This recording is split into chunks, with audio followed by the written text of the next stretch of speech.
Hello guys, eto na naman at magta-top up na naman ako ng unli data. As you can see guys, ang daming SIM na ginamit ko. Kasi yung last na ginamit kong SIM card, wala na yung unli data promo doon. So nagtry ako na dito, inisa-isa ko tong SIM card. So I'll be using my 5G SIM card. Ito kasi yung na-check ko na meron ng unli data. Gaya ng sabi ko sa inyo guys, hindi pare-parehas yung mga SIM card.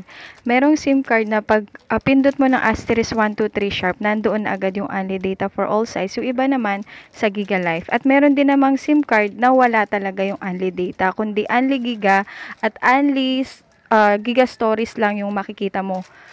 So, swertihan lang talaga guys. So, for today is January 30. Magta-top up tayo guys.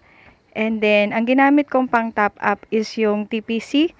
Kasi TPC dealer ako. So, kung makikita nyo, kanina ang load nito ay 12. Tapos, magiging 312 na siya. So, maganda yung TPC guys. Kasi pag itong 300 niload mo, ang mababawas lang sa'yo ay 294 pesos. So, eto guys, 312 na siya. I-register ko na siya sa Unli Data for All Sites. Ayan, naghahang pa yung phone ko. So, select 1.